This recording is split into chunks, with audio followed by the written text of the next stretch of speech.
VegInspired Kitchen. We are live with you today and we're gonna make easy pita veggie pizzas. So I'm gonna show you how to make these pita pizzas. They're easy, they're fun, and they whip up really, really fast when you have the ingredients ready. So let's get started. And if you're here, let me know where you're tuning in from, and also drop any questions that you have in the comments. I need to get my pitas.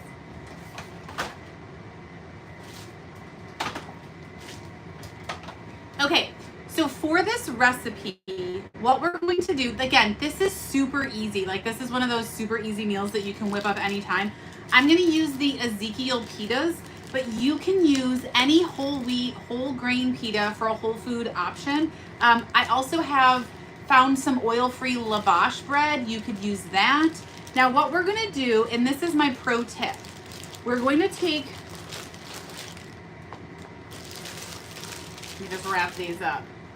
We're going to take these two pitas and we're going to put them in I'm going to use the air fryer today because it's super hot here in South Florida. For those of you that might be new around here, I'm Kathy Davis. I'm a plant-based lifestyle and mindset coach and the founder and CEO of VegInspired. I'm also a 3-time cookbook author.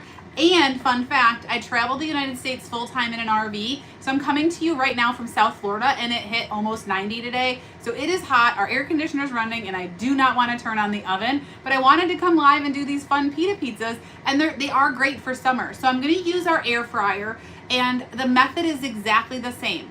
I'm gonna put these in a cold oven or cold air fryer, and I'm gonna try and do two. They're gonna overlap a little bit, but that's okay. So I'm gonna set them in my air fryer, and I'm going to turn my air fryer to 325 degrees Fahrenheit, and I'm going to push start. When the air fryer lets me know that it has preheated to the 325, then I'm gonna take the pitas out, and I'm going to dress them, put the toppings and everything on them, and then I'm gonna put them back in the air fryer to cook. This helps the bottom of the pita get a little crispier and crunchier. So while we're waiting for the pitas, I'm gonna cut up some bell pepper. Now I'm really simple. I just thinly slice it in super thin little strips. And then I'll probably cut it in half a little bit so it's easier to eat. I'm gonna slice out I have a garbage bowl over there that's probably off camera, you can't see. So if you have any questions, drop them in the comments. Let me know where you're tuning in from. So I'm gonna cut, these are just bell peppers that I cut in half. So we have some of those. Let me cut another one. We have some onion that I cut already off camera, so that's ready. Just get a couple of these done. I'm making enough pitas for John and I to have dinner, so probably 4 pita pizzas, probably 2 each is about what we would eat.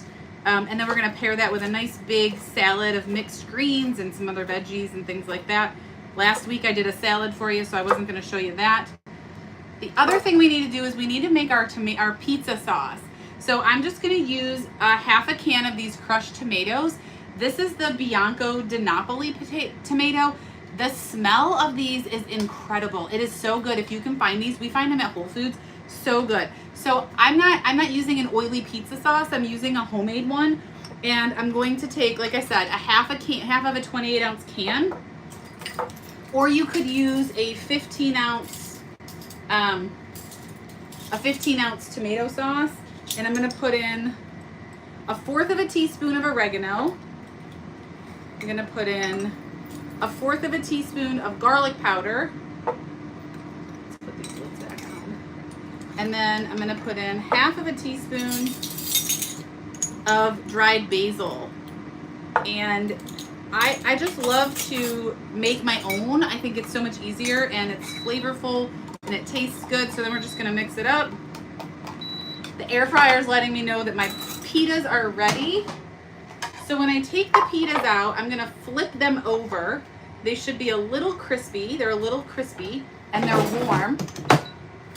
And then we're just gonna make our pizzas. This is gonna be a pretty fast live session. So just going to put on some some sauce on here. You can make these as saucy or as non-saucy as you like.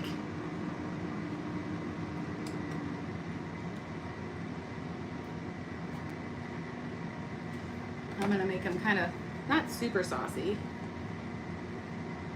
but I just want them to be, I kind of went to the edge on that one a little too much.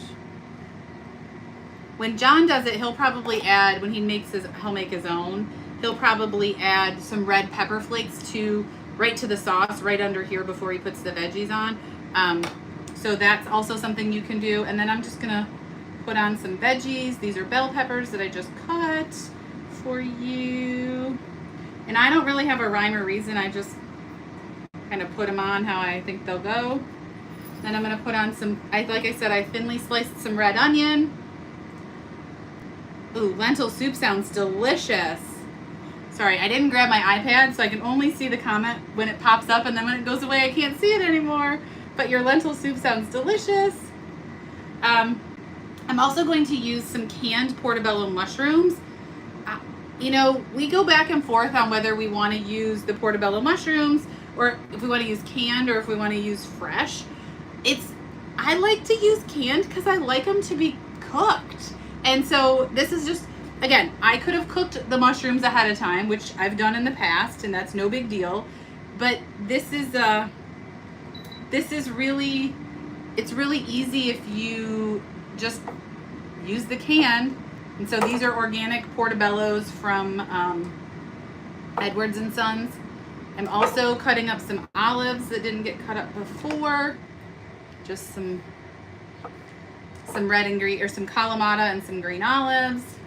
And then when they come out, I'll show you my pro tip on having a really yummy, flavorful, creamy kind of tasty topping after it's baked. So just get these cut up. One more green olive. You can also add a little bit of nutritional yeast. I like to typically do that before I, one more green. I like to do that before I put the things on it, before I put all the veggies on it, but I forgot, so I'm just gonna sprinkle a little on. Our favorite Foods Alive nutritional yeast. So good, so good. Okay, so I have my pitas, I have my sauce, I have my veggies. They're gonna go back into the air fryer, which is, again, hot at 325 degrees Fahrenheit. Just gonna be real careful not to burn myself while I put them in or lose any of the toppings. And then these are gonna cook for about 10 minutes. Now, one of the things that, and the air fryer just keeps beeping at me this whole time. One of the things that I love about this is it's easy. You could use any toppings you want. You want to put broccoli on it, go for it. You want to put spinach on it, excellent. You want to do pineapple. Are you team pineapple on pizza? Let me know in the comments, because I'm team pineapple on pizza. In fact, I was kind of bummed that I forgot to buy pineapple, because I would definitely have put pineapple, maybe not on a veggie pizza, but I was thinking like a tempeh bacon, or we have a tempeh that I wanted to use. And you could do tempeh bacon, so that's another option. I don't know why you're sleeping on pita pizzas. They're so easy, and you can use any. You could use, like I said, these are whole grain pitas from Ezekiel, but you can use any whole wheat pita you can find, or if you eat white bread, you can use a white pita. You can use lavash bread. You could even use a tortilla. It's going to be a little bit thinner and a little bit flakier. You could do English muffin pizzas, right? Like, these are so easy, and they come together great in your weeknight meals, right? This is an easy meal. I started the live 8 minutes ago, and my pizza's already cooking. Like, that's how fast this whips up. So I am gonna break the secret and let you know, when this comes out, I'm gonna put some fresh avocado on here. Well, this avocado might have seen better days, but it's supposed to be a fresh avocado. So let me just trim off this.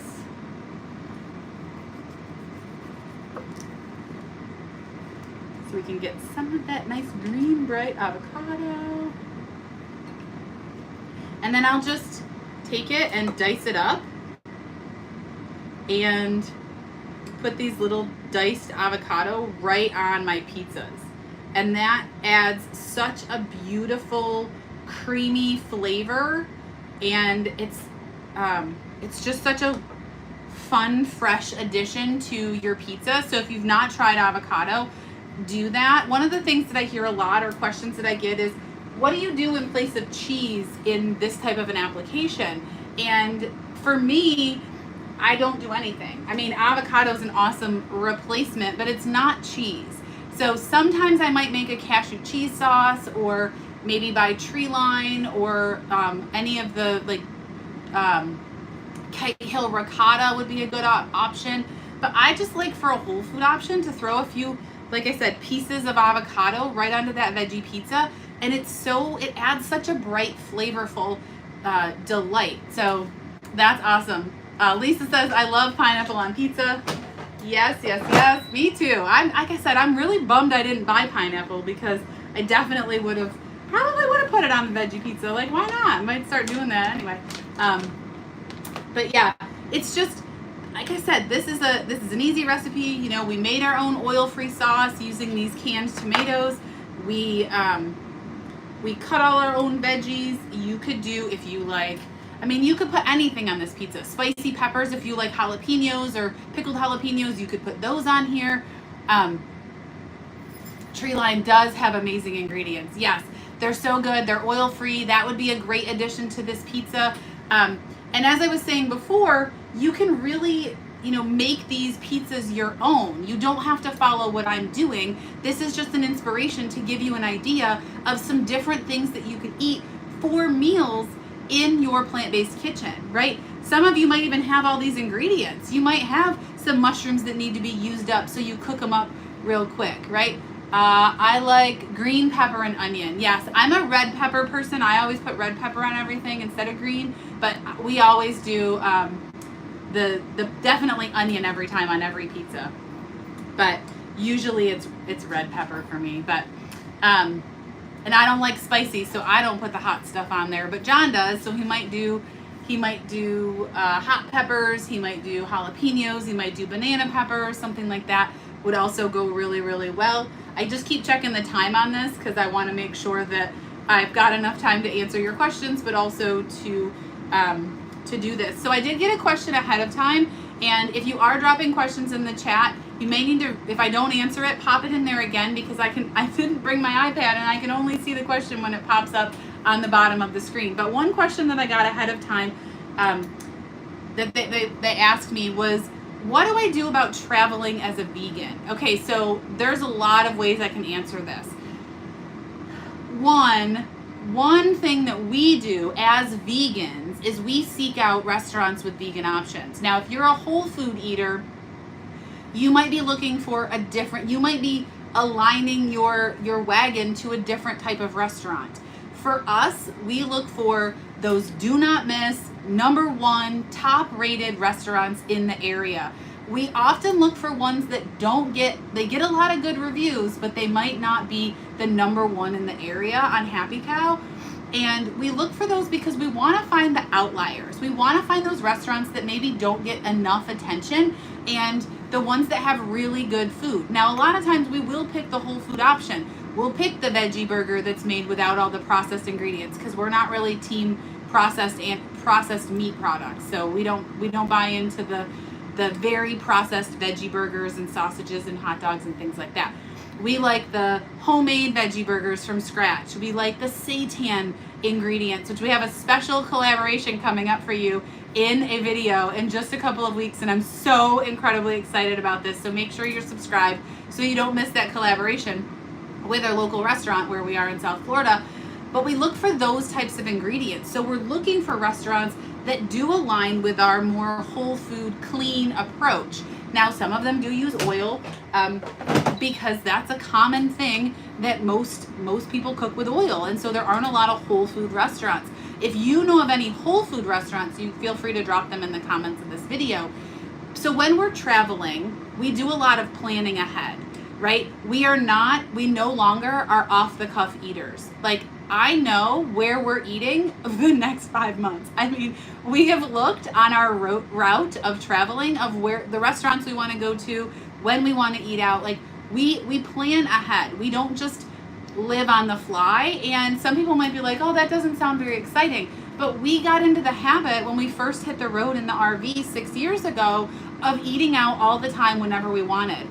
And so for us, when you're traveling to new places, it's very easy to fall into, oh, there's a vegan restaurant we've never been to. Let's go there. Let's stop here for lunch. Let's go here for dinner. Let's go here tomorrow. And the next thing you know, you eat out 4 or 5 times in a week, and there's only 20 meals in a week. So, for us, it was really important to rein it back in. So when we're traveling, one, we look for restaurants that align with our goals or align with our way of eating. So you're going to look for restaurants that have vegan options. You're going to look for restaurants that have more whole food options. Number 2, we plan ahead. So we are, what am I going to order from this restaurant? Am I getting fries with this? What else am I eating this week? I kind of offset what I eat out with what I eat at home. So I wouldn't eat, French fries necessarily out and then eat processed vegan junk food all week. Like, I'm really more of a clean eater at home anyway.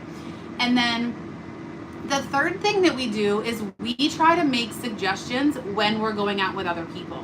Oh, we could go here, we could go there. Places like Asian where you can get rice and veggies, or sushi where you can get veggie sushi.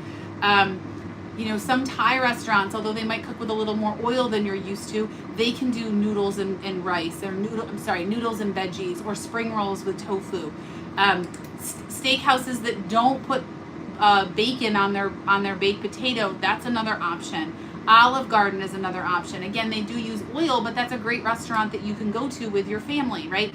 The Cheesecake Factory has some great options. Their Cobb salad is amazing, and it's mostly whole foods, has a lot of whole grains.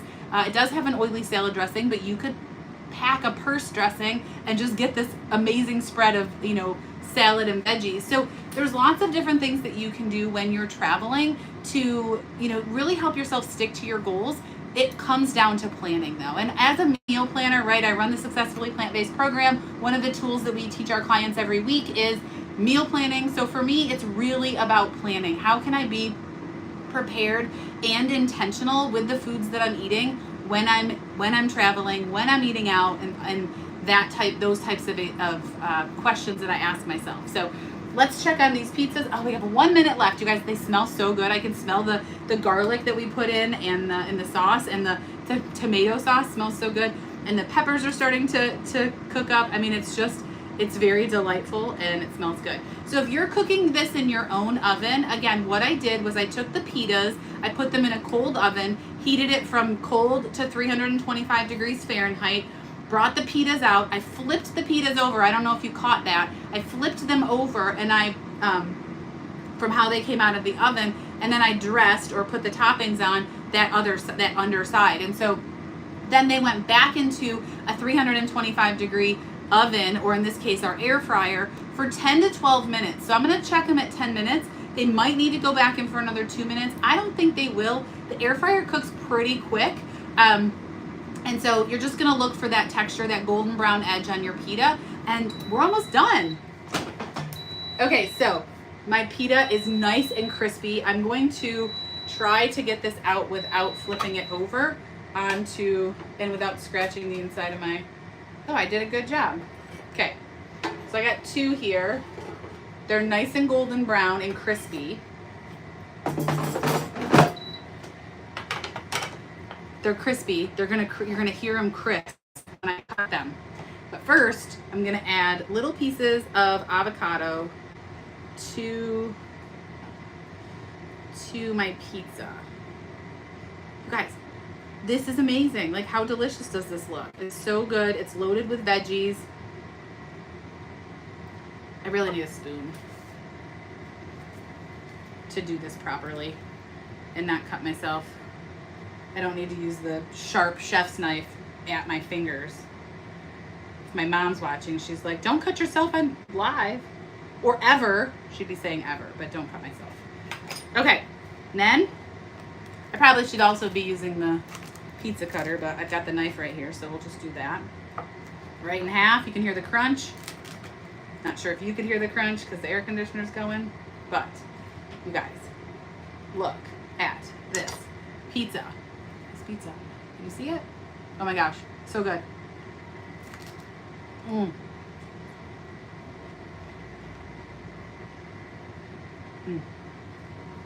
So it's crispy. It has all the veggies on it. And it was ready in under 20 minutes. Under 20 minutes.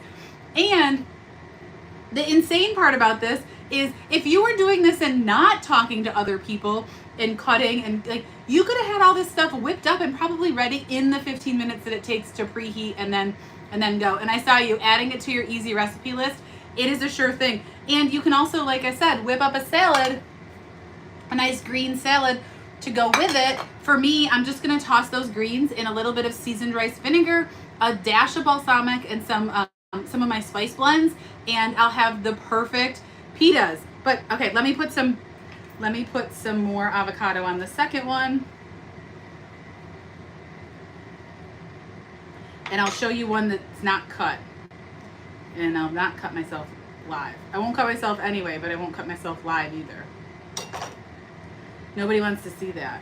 I have like visions of gross. Okay, so I got my avocado, got my pizza. Look at this. You just smush the avocado down so it doesn't fall off. Look at it. It looks so good. I'm so excited. Okay, awesome. Well, let me know if you're gonna add this to your easy meal list, like Lisa said. And this is it. This is all I had for you guys today. So I'm gonna let you get off to making your dinners. I'm gonna eat up these pizzas and let John come into the kitchen and make his. And I will see you guys in our next video. We're gonna try and go live every Monday night. So add that to your calendars. I'm testing out a couple of different times. 5:45 seems to work because that's about when I'm ready to cook dinner. So you can watch this while you're cooking dinner, or I might do some later night ones if I'm doing desserts or snacks or something like that. So add that to your calendar. You are so welcome. Thank you so much for tuning in. I loved having you. Hello, Belinda. And until next time, eat more plants and live veg inspired.